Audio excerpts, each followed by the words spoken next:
Nós vamos abrir o texto bíblico em Neemias capítulo 9. Livro de Neemias capítulo 9. Nós leremos até o verso 15. Neemias 9, 15, de 1 a 15. No dia 24 deste mês, se ajuntaram os filhos de Israel com jejum e pano de saco e traziam terra sobre si. Os da linhagem de Israel se apartaram de todos os estranhos, puseram-se em pé e fizeram confissão dos seus pecados e das iniquidades de seus pais. Levantando-se no seu lugar, leram no livro da lei do Senhor seu Deus, uma quarta parte do dia. Em outra quarta parte dele fizeram confissão e adoraram o Senhor seu Deus. Jesua, Bani, Cadmiel, Sebanias, Buni, Serebias, Bani e Kenani se puseram em pé no estrado dos levitas e clamaram em alta voz ao Senhor seu Deus. Os levitas Jesua, Cadmiel, Bani, Hasabneias, Serebias, Rodias, Sebanias e Petaías disseram: levantai-vos, bendizei ao Senhor vosso Deus, de eternidade em eternidade. Então se disse: bendito seja o nome da tua glória, que ultrapassa todo o bendizer e louvor. Só tu és Senhor, tu fizeste o céu dos céus e todo o seu exército, a terra e tudo quanto nela há, os mares e tudo quanto há neles, e tu os preservas a todos com vida, e o exército dos céus te adora. Tu és o Senhor, o Deus que elegeste Abrão, e o tiraste de Ur dos caldeus, e lhe puseste por nome Abraão. Achaste o seu coração fiel perante ti, e com ele fizeste aliança, para dares à sua descendência a terra dos cananeus, dos heteus, dos amorreus, dos ferezeus, dos jebuseus e dos girgazeus. E cumpriste as tuas promessas, porquanto és justo. Viste a aflição dos nossos pais no Egito, e lhes ouviste o clamor junto ao mar vermelho. Fizeste sinais e milagres contra Faraó e seus servos e contra todo o povo da sua terra, porque soubeste que os trataram com soberba, e assim adquiriste renome, como hoje se vê. Dividiste o mar perante eles, de maneira que o atravessaram em seco. Lançaste os seus perseguidores nas profundezas, como uma pedra nas águas impetuosas. Guiaste-os de dia por uma coluna de nuvem, e de noite por uma coluna de fogo, para lhes alumiar o caminho por onde haviam de ir. Desceste sobre o monte Sinai, do céu falaste com eles, e lhes deste juízos retos, leis verdadeiras, estatutos e mandamentos bons. O teu santo sábado lhes fizeste conhecer, preceitos, estatutos e lei, por intermédio de Moisés, teu servo, lhes mandaste. Pão dos céus lhes deste na sua fome, e água da rocha lhes fizeste brotar na sua sede, e lhes disseste que entrassem para possuírem a terra que, com mão levantada, lhes juraste dar. Amém. Nós vamos meditar sobre o tema o quebrantamento do povo e a exaltação de Deus. O quebrantamento do povo e a exaltação de Deus.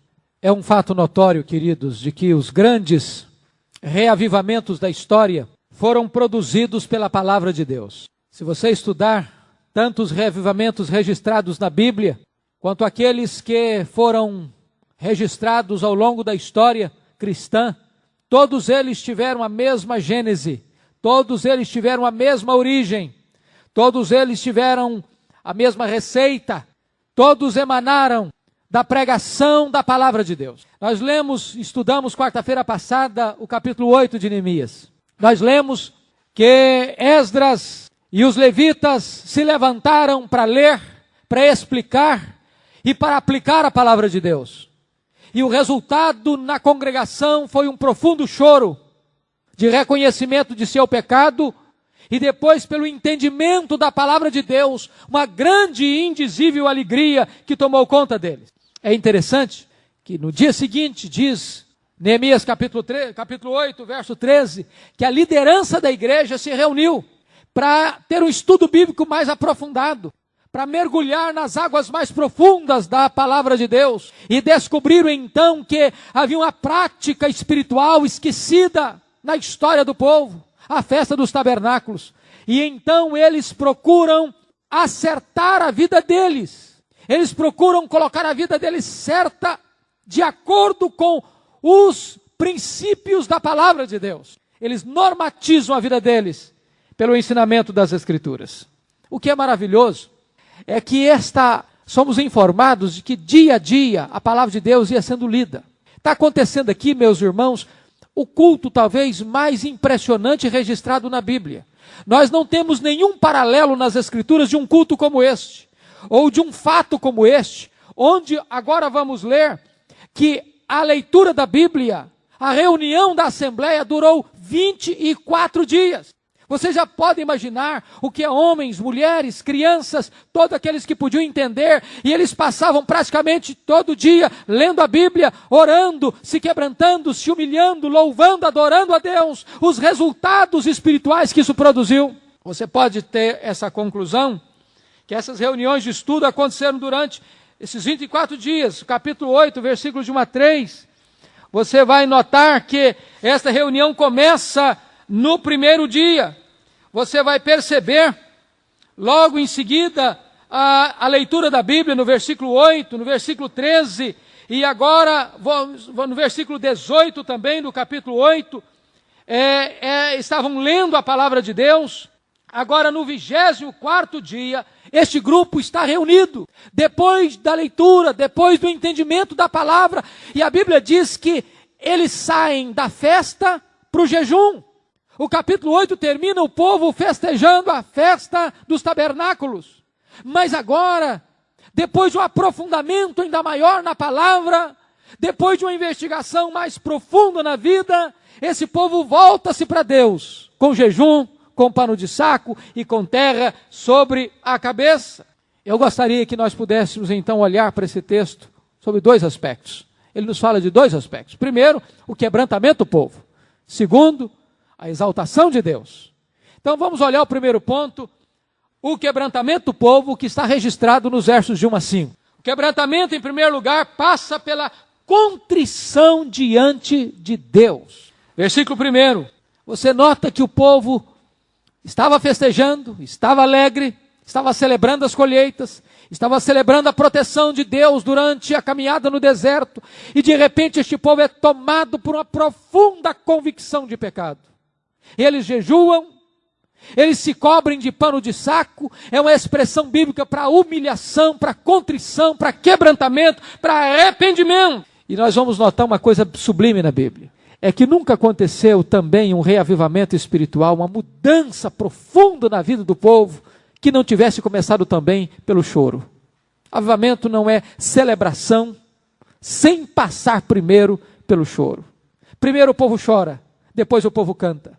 Primeiro o povo reconhece a mazela do seu pecado, depois então o povo se deleita na graça de Deus.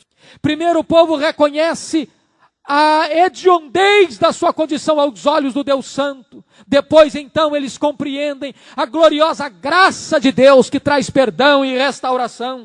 A Bíblia diz: se o meu povo, que se chama pelo meu nome, se humilhar e orar e me buscar e se converter dos seus maus caminhos, então eu ouvirei dos céus, perdoarei os seus pecados, sararei a sua terra. Esta é a ordem de Deus.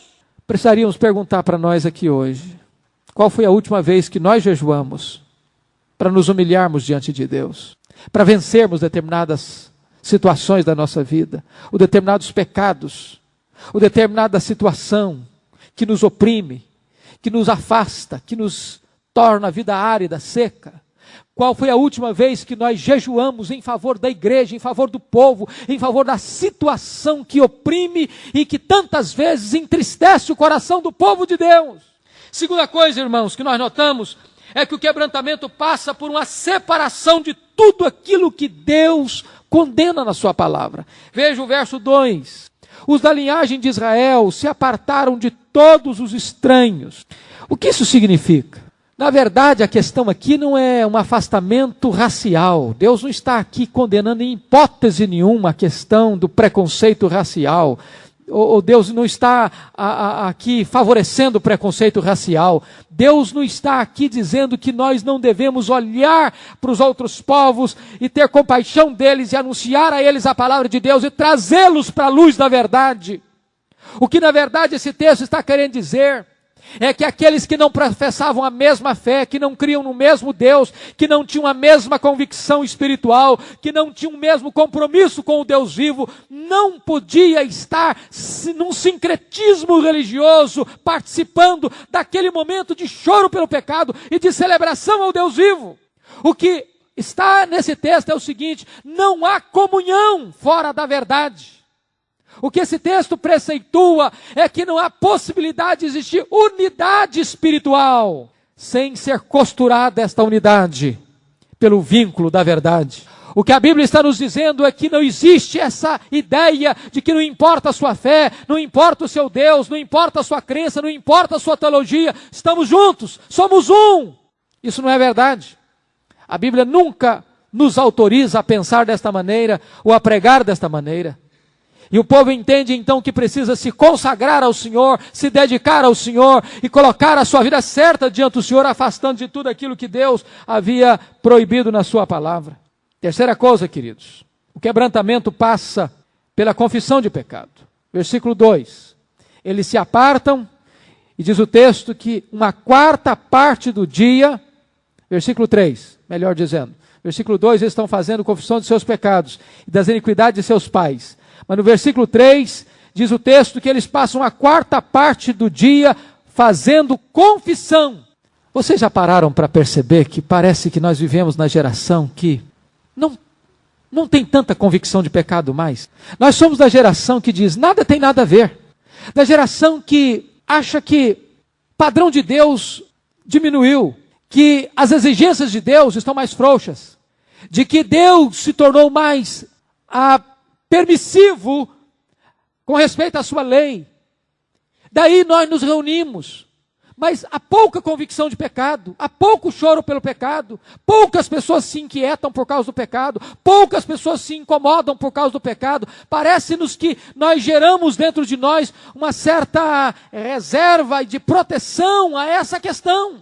Não choramos mais, não lamentamos mais, não confessamos mais, não temos mais aquela consciência de que o pecado ofende a Deus, entristece a Deus, e não há nada pior e mais grave e mais terrível do que o pecado. O que nós tememos é a consequência dele. Nós tememos ser apanhados por ele, de sofrermos as consequências dele, mas não choramos pelo pecado. Vejam vocês que outra coisa que Tiago, que o texto nos mostra dos levitas, aqui da oração dos levitas, é que a culpa é comunitária no tempo e no espaço. O pecado do povo é o pecado que eles confessam. Nós confessamos os nossos pecados e os pecados do povo. Não tem jeito de nós separarmos isso, queridos. Nós somos um corpo, nós somos um rebanho. Nós somos uma igreja, nós somos a noiva de Cristo, de tal maneira que nós não podemos pensar que quando um irmão peca, quando um grupo peca, quando uma comunidade peca, que há alguém que está ileso, imune a essa situação. Você vai ver, todas as orações de confissão do Velho Testamento, via de regra, trazem esse elemento. Deus, perdoa os nossos pecados, perdoa os pecados dos nossos pais. Nós transgredimos, os nossos pais transgrediram, os nossos reis, os nossos profetas, os nossos sacerdotes. Ou seja, há um entendimento de culpa coletiva por causa da transgressão. A Bíblia diz que quando um membro sofre, todos se entristecem com ele. Quando um membro cai, os outros devem corrigi-lo com espírito de brandura. Tem que existir essa ideia de corpo. Mas a quarta coisa é que o quebrantamento é produzido pela leitura da palavra de Deus. Você nota no versículo 3 que uma quarta parte do dia é usada para leitura da Bíblia. Obviamente, leitura e exposição da Bíblia. Você está notando aqui uma exposição longa, uma leitura longa. E a leitura da palavra de Deus que produziu todos os efeitos espirituais na vida desse povo. Olha para a Bíblia e você vai ver que sempre que a palavra de Deus é lida e exposta, há convicção de pecado. Sabe, irmãos, às vezes nós vivemos uma outra coisa gravíssima na igreja evangélica brasileira hoje. Olha a questão importantíssima aqui do equilíbrio. Uma quarta parte do dia foi usada para leitura e exposição da palavra. A outra quarta parte do dia foi usada para confissão e adoração. Você vê uma centralidade da palavra de Deus. Você vê um enfoque enfático na palavra de Deus. O que está acontecendo hoje? As pessoas procuram substitutivos para a Bíblia. É um testemunho. E nós não podemos ser contra o testemunho. Desde que não seja normativo. Desde que não substitua a exposição da palavra de Deus. Nós não somos contra a música é uma bênção. Mas há lugares onde você canta, e não tem tempo para a Bíblia. Não tem tempo para a pregação. Eu já participei de situações até constrangedoras, onde fui convidado às vezes para pregar e até em cruzada evangelística. E depois de alertar as pessoas acerca da questão do cuidado do tempo, da dedicação, da prioridade da palavra, se teve uma liturgia de 2h30 de músicas e músicas, de conjuntos, de solistas, de quartetos, de corais, e disso, e daquilo outro, quando o auditório já estava cansado e já indo embora, é que se passou a palavra para a pregação. Se está dando pouca ênfase à palavra de Deus. E quando você lê a Bíblia e lê a história, você vê que todos os grandes movimentos de Deus na vida da igreja passou pela ênfase na pregação da palavra de Deus. Quinto lugar, só um povo que se levanta do quebrantamento pode exaltar a Deus de modo digno. Você vê isso nos versos 4 e 5. Quando os levitas disseram e clamaram em alta voz ao Senhor seu Deus. E disseram, levantai-vos. Bendizei ao Senhor vosso Deus de eternidade em eternidade. Quem são esses que estão sendo desafiados a bendizer a Deus? São aqueles que estavam jejuando, são aqueles que estavam se humilhando, são aqueles que estavam se quebrantando, são aqueles que estavam convencidos de seus pecados, aqueles que choram pelo pecado, se alegram em Deus. Às vezes nós não vemos a alegria de Deus no meio do povo, porque nós não vemos tristeza pelo pecado. A alegria de Deus, irmãos, é um produto da tristeza pelo pecado. Se não houver choro pelo pecado, não há alegria em Deus. Se não houver choro pelo pecado, não há alegria da salvação. E então agora os levitas são chamados para exaltarem a Deus. E eu chamo a sua atenção para o segundo ponto então, que é o ponto principal desse texto, que é a exaltação de Deus. A teologia da oração desses levitas é algo magnífico. Magnífico. Você vai notar que tanto Esdras 9, quanto Neemias 9, quanto Daniel 9, trabalham as orações. Orações de confissão. E nessas orações Deus é exaltado. Deus é engrandecido.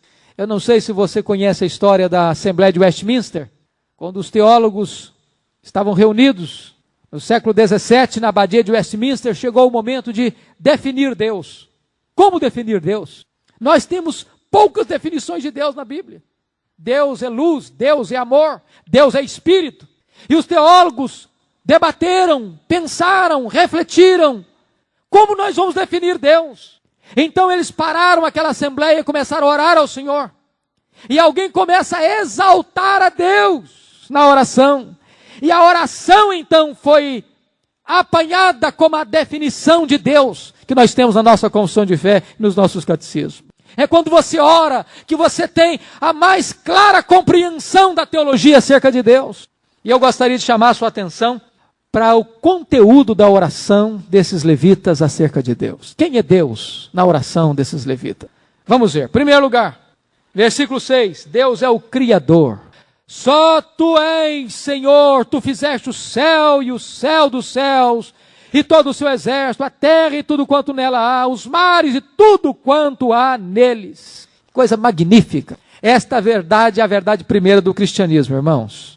Nós às vezes não damos o devido valor a esta verdade. Os nossos filhos, desde o primário, recebem livros do currículo da escola, do primário, do ginásio, do ensino secundário, do ensino superior.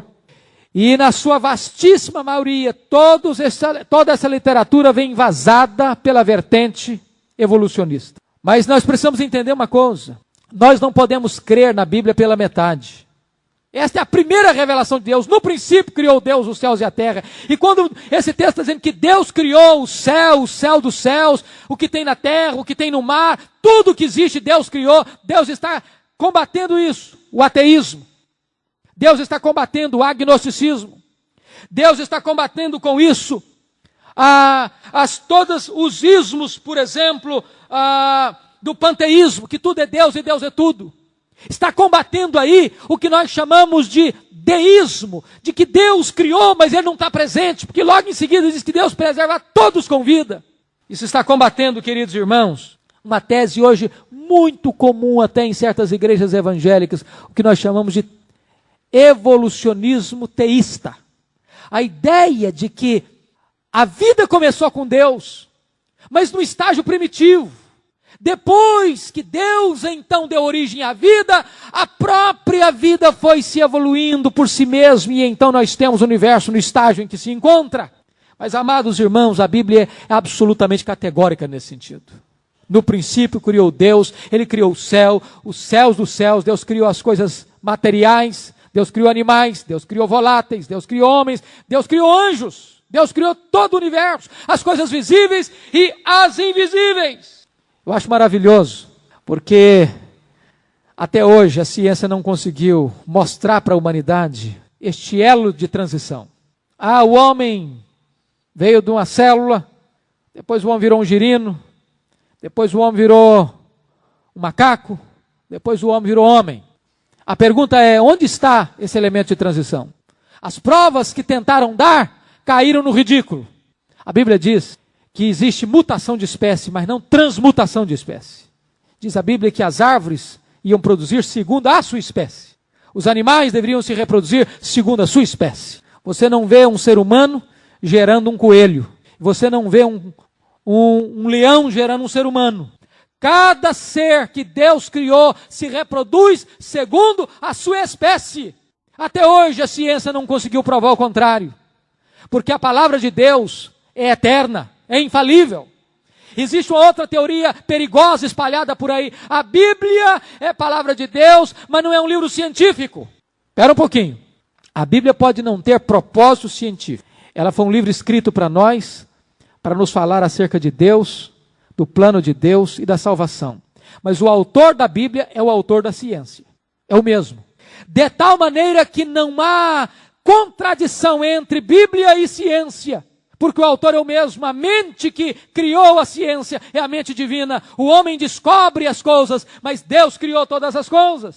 Vocês conhecem tão bem aquela história da Revolução Francesa, quando aquele embaixador da Revolução Francesa saiu perseguindo as igrejas, fechando templos evangélicos, queimando Bíblias, rasgando Bíblias, prendendo crentes.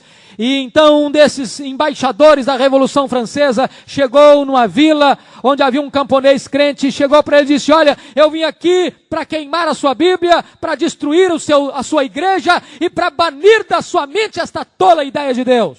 O camponês lhe respondeu, o senhor pode queimar a minha Bíblia, o senhor pode destruir o templo da minha igreja, mas o senhor não pode banir da minha mente a ideia de Deus. Para fazer isso, primeiro o senhor vai ter que apagar as estrelas do firmamento. Porque enquanto elas brilharem, elas me provarão que Deus existe e que Ele é o Criador. Deus é o Criador de todas as coisas. A segunda coisa que estes homens entenderam acerca de Deus, veja o verso 6, é que Deus não apenas é o Criador, Deus é o preservador. E tu os preserva todos com vida. Meu amado irmão, isso é uma coisa maravilhosa. Diz o Salmo 104, verso 30, que Deus envia o seu Espírito e assim Ele renova a face da terra. Você sabe por quê? Que quando você pega um caroço de feijão e abre, tem vida ali dentro. O homem consegue fazer nave espacial, o homem consegue invadir o espaço sideral, mas o homem não é capaz de fazer um caroço de feijão que lançado no coração da terra possa brotar. Porque vida só Deus pode dar. É um atributo exclusivo de Deus, dar a vida. Ele preserva a vida. Ele que mantém o seu fôlego da vida. Ele quem faz com que a semente brote e haja pão na sua mesa. É Deus quem lhe dá a respiração. É Deus quem lhe preserva a saúde. É Deus quem lhe guarda. É Deus quem lhe abençoa. É Deus em que cumula toda a terra com a sua bondade. Ele é o Deus da providência. Ele alimenta os pássaros. Ele veste as flores. Ele alimenta os animais do campo. Ele é o Deus que a todos dá vida e preserva a todos com vida. Terceira verdade que esse texto diz é que esse Deus, versículo 6 ainda, ele é o Senhor. É muito importante entender isso, porque o entendimento na época lá, que o Senhor era o Artaxerxes, era o rei do Império Medo-Persa. Ele que mandava e desmandava, ele que fazia e desfazia. Ele dava uma ordem e as coisas aconteciam, ele dava uma outra ordem e as coisas mudavam. Mas o entendimento desses homens que são politicamente, eles são servos do Império Medo-Persa, é de que o verdadeiro Senhor é Deus. Quem está no trono é Deus.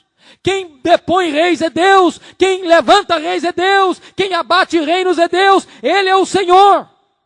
Esta é a grande mensagem de Apocalipse. Quando você lê no Apocalipse, a igreja entrando na grande tribulação, os selos começando a ser abertos, vem a guerra, vem a fome, vem a peste, vem a morte, vem o anticristo, vem o falso profeta, vem a grande Babilônia, vem o ímpio atacando a igreja, oprimindo a igreja. Mas antes de tudo, o céu se abre e João vê Deus assentado no trono e o Cordeiro com o livro da história nas mãos. Ele é o Senhor. A história está literalmente nas mãos do Senhor Jesus Cristo. Ele é o Senhor. Diante dele, todo joelho vai ter que se dobrar. Mas há uma quarta coisa, queridos. Há uma quarta coisa. Quem é Deus? Deus é aquele que escolhe, que elege um povo para si. Versículo 7, olha aí. Diz o texto: Tu és o Senhor, o Deus que elegeste Abraão. O Abrão, coisa maravilhosa. É a eleição divina. E veja bem, preste atenção nisso. Deus não elegeu você porque Deus previu que você ia crer nele. Os arminianos pregam isso. Que Deus escolheu você porque Deus previu que você ia crer. Se for assim, então a causa da nossa eleição seria a nossa fé.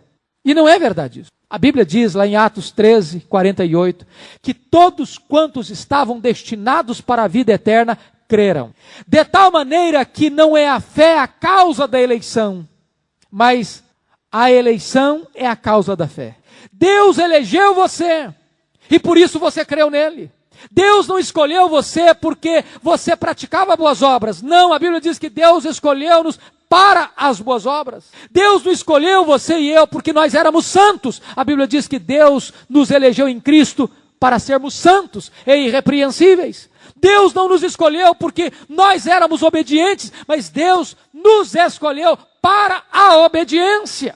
De tal maneira que a eleição de Deus é soberana, ela é livre, ela é graciosa, ela é incondicional, ela é cristocêntrica e ela é proposital.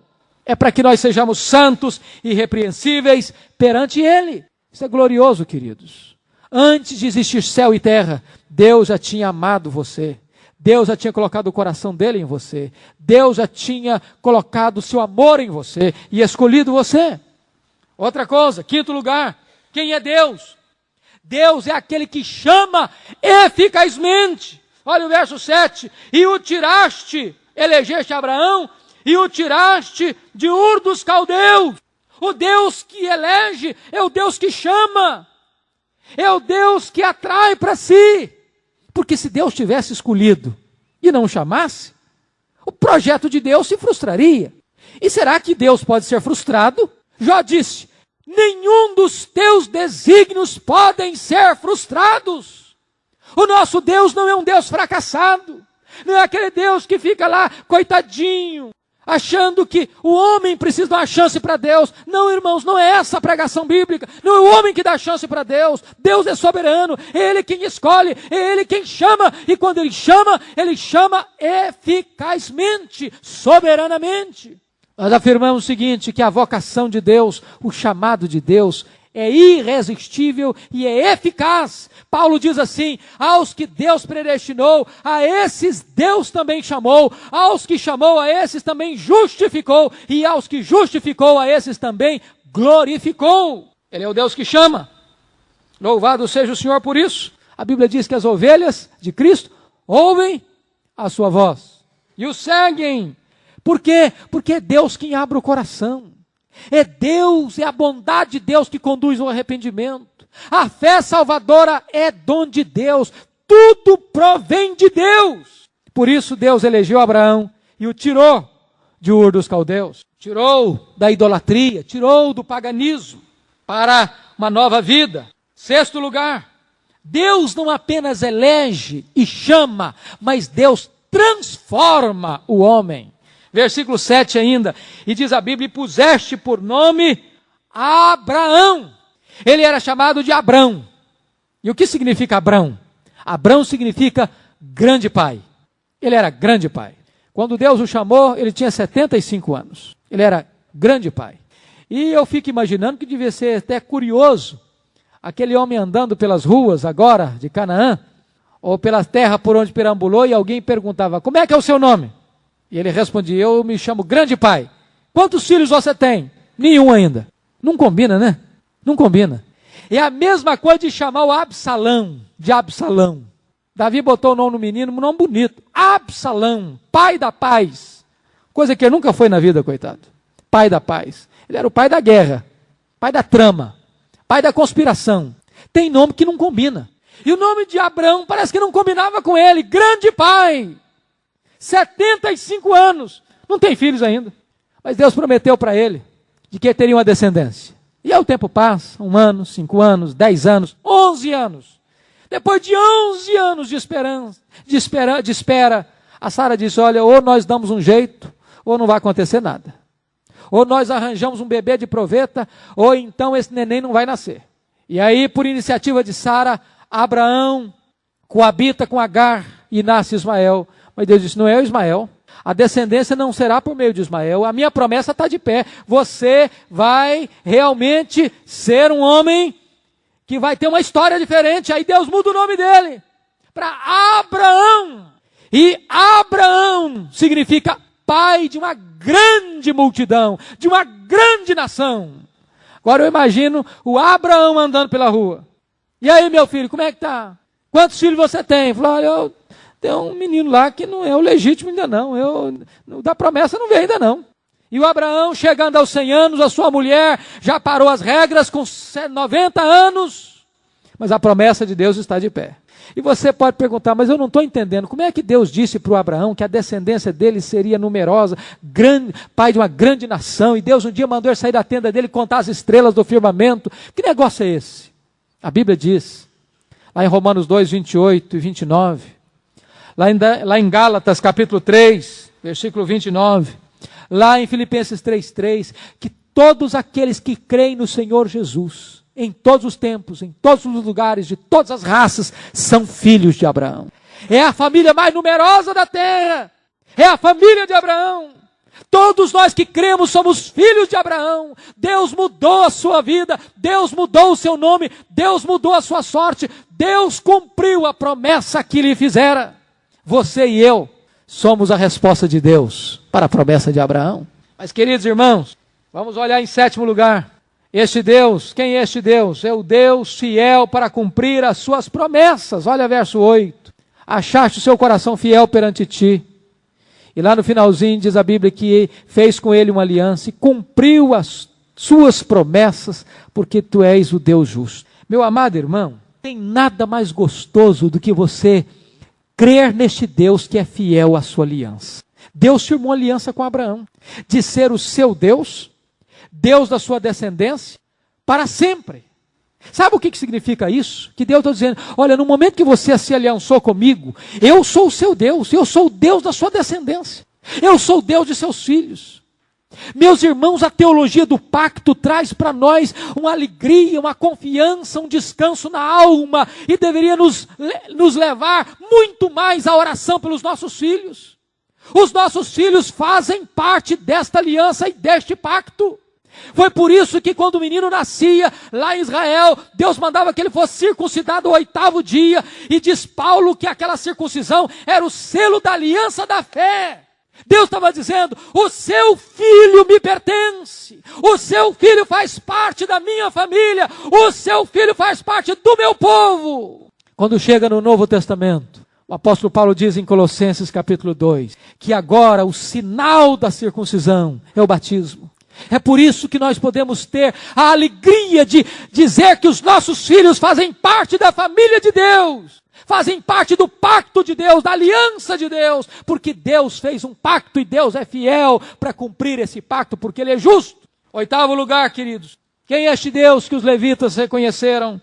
Deus é aquele que liberta o seu povo da aflição. Olha o verso 9. Viste a aflição dos nossos pais no Egito, e lhes ouviste o clamor junto ao mar vermelho. Seu Deus, querido, é o Deus que vê, é o Deus que ouve. Se você notar nesse texto, os verbos são todos da ação divina. Tu viste, tu ouviste, tu fizeste, tu dividiste, tu lançaste, tu guiaste, tu desceste, tu falaste, tu deste, tu juraste. É Deus que está em ação, é Deus que está em movimento, é Deus que está intervindo. Que coisa boa! Deus continua libertando, Deus continua quebrando cadeias de ferro, Deus continua abrindo portões de bronze, Deus continua despedaçando o cativeiro, Deus continua arrancando o seu povo da masmorra. Deus é Deus. E uma das características dele é libertar, e Ele liberta. 9º lugar, quem é Deus? Deus é o Deus que opera milagres para revelar o seu poder, versículos 10 e 11, olha aí. Fizeste sinais e milagres contra Faraó e seus servos e contra todo o povo da sua terra. Você já parou para perguntar por que o faraó não deixou o povo ir logo da primeira vez? Você já parou para perguntar por que a Bíblia diz lá no livro de Êxodo que o próprio Deus endureceu o coração do faraó para não deixar o povo ir? Se faraó tivesse deixado o povo ir, logo que Moisés disse, deixa o meu povo ir, certamente a história registraria que o povo saiu por uma benevolência de faraó. Uma concessão de um Deus para um outro Deus. Uma espécie de relações públicas na divindade. Os egípcios criam em vários deuses, num panteão de muitos deuses. E eles poderiam pensar, os nossos deuses abriram mão para o Deus dos hebreus. Então diz a Bíblia que Deus endureceu o coração de Faraó. E Deus então começou a enviar pragas sobre a terra do Egito. As águas se tornaram em sangue, vieram as rãs, vieram os piolhos, vieram as moscas, vieram as pestes dos animais, as úlceras, a chuva de pedra, os gafanhotos, as trevas e a morte dos primogênitos. 10 pragas, cada uma delas tirando o poder de uma divindade do Egito. Para que então a terra do Egito, o povo de Israel e a humanidade inteira soubesse de uma coisa: só há um Deus vivo e verdadeiro. Deus que salva, Deus que liberta. Com isso não estamos dizendo, queridos, que não haja poder nas trevas. É uma tolice nossa, é um ledo engano, fazer zombaria, escárnio com o poder das trevas, como muitas pessoas parecem fazer nos dias de hoje. Se você notar, quando Moisés chegou ao Egito, os magos também conseguiram fazer milagres. Eles conseguiram também transformar água em sangue. Eles conseguiram também multiplicar rãs. Mas quando chega a terceira praga, eles não conseguem mais. Sabe por quê? Porque o poder do inimigo é limitado. Louvado seja Deus. É limitado. Mas o poder do nosso Deus é ilimitado. Ele pode todas as coisas. Por isso Ele operou sinais e maravilhas e milagres. E Ele continua operando. Porque Deus está vivo. Ele é vivo. Ele é o mesmo. Ele é imutável. Ele é todo poderoso. Mas vejamos, queridos irmãos, ainda em 10º lugar, a descrição deste Deus. Versículo 12. Deus é aquele que guia o seu povo com a sua presença, guiacho de dia com a coluna de nuvem, de noite com a coluna de fogo, para lhes alumiar o caminho por onde haviam de ir. Olha a providência de Deus. O deserto, sem mapa, sem direção direita, para onde vai, etc.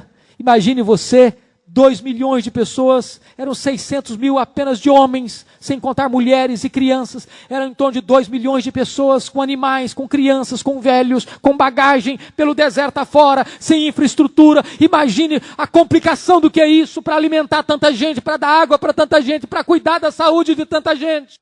O calor do deserto durante o dia é insuportável. Mas neste mesmo deserto que o calor é insuportável durante o dia, a noite é muito fria e gelada. O que Deus faz? De dia, Deus bota uma coluna de nuvem, refresca, para que o sol não seja causticante. Eles têm direção e têm refrigério. A noite fria e gelada, a coluna de fogo, eles têm direção e têm aquecimento. Deus é o Deus que vela pelo seu povo, que providencia o melhor para o seu povo. Deus guia, Deus protege, Deus aquece, Deus refrigera, Deus abençoa o seu povo. Mas, queridos irmãos, em penúltimo lugar, Versículos 13 e 14. Deus é aquele que fala ao seu povo através da sua palavra. Olha 13 e 14, coisa maravilhosa. Desceste sobre o monte Sinai, do céu falaste com eles e lhes deste juízos retos, leis verdadeiras, estatutos e mandamentos bons. Veja você que Deus fala e Deus dá. A palavra de Deus não é fruto da pesquisa humana apenas, da imaginação humana.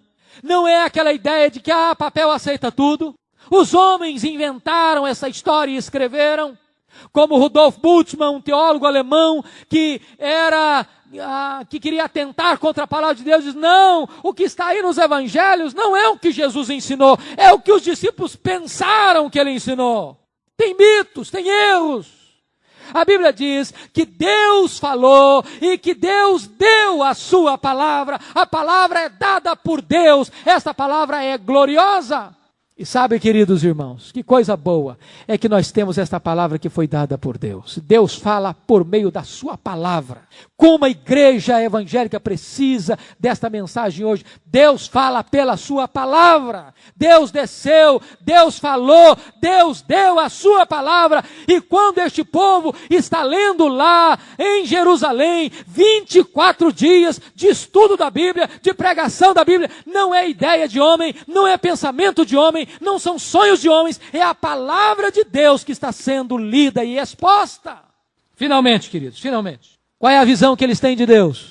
12º lugar, Deus é aquele que provê sustento para o seu povo. Versículo 15. Pão dos céus lhes deste na sua fome, e água da rocha lhes fizeste brotar na sua sede. Louvado seja Deus. Deus preparou um banquete para eles no deserto. Uma mesa para eles no deserto. Pão do céu. Salmo 78, 24 diz que era cereal do céu. Que coisa boa, né? A gente conhece cereal da terra, mas aquele povo saboreou o cereal do céu.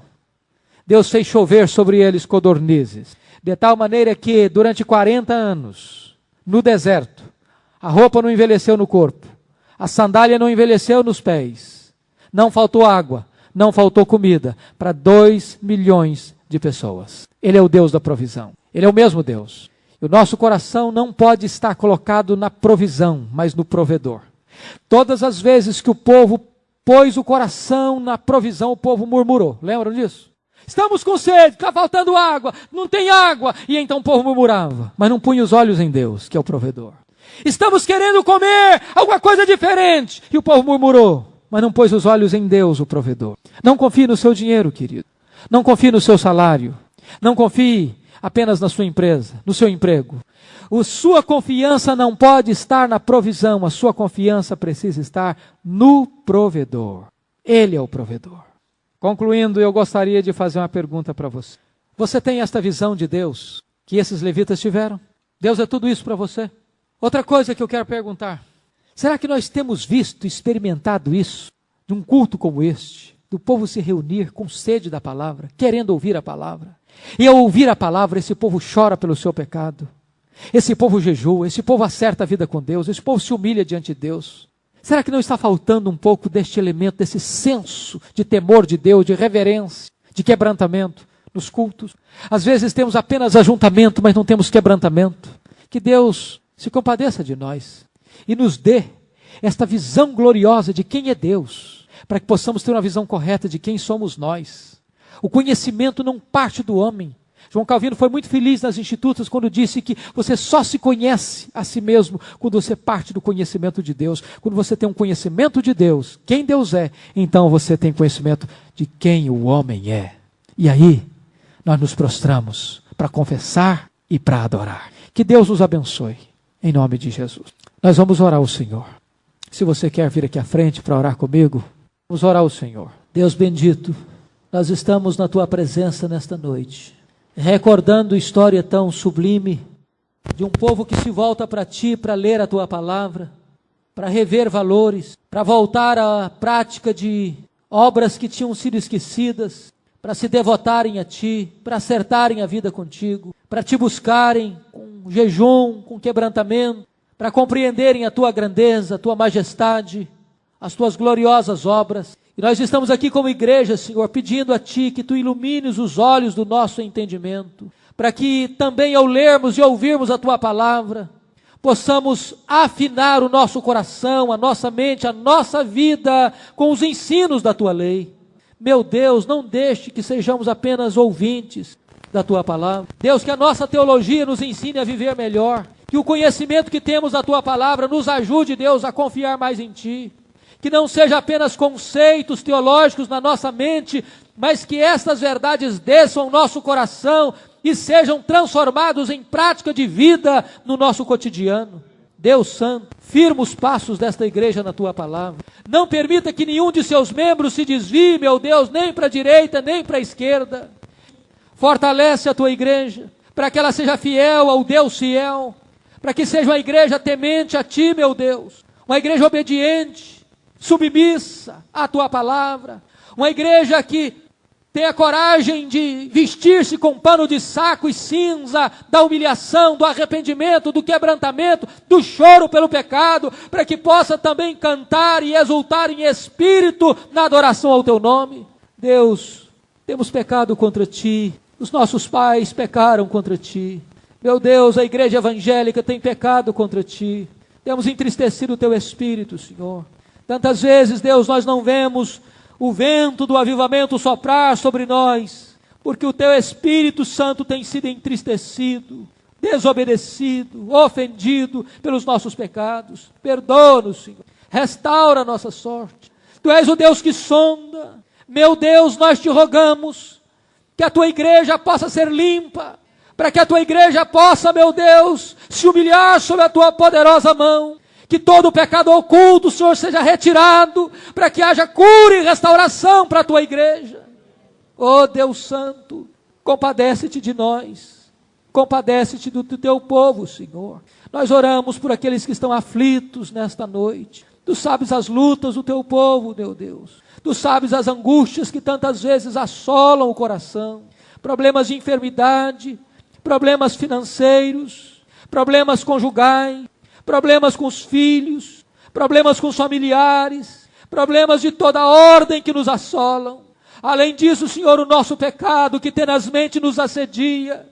Oh Deus, socorre o Teu povo, fortalece o Teu povo, aviva a Tua obra, Senhor, em nossos corações. Muito obrigado, porque Tu és o Deus da aliança, porque embora sejamos fiéis tantas vezes, Tu permaneces fiel. Glória ao Teu nome, porque a nossa segurança depende de Ti, meu Deus, e Tu és o Deus imutável, o Deus misericordioso e compassivo, benigno e rico em perdoar. Glória ao Teu nome por isso. Alegra nossa alma nesta noite, Senhor, e sustenta a Tua igreja, em nome de Jesus. Aleluia. Amém.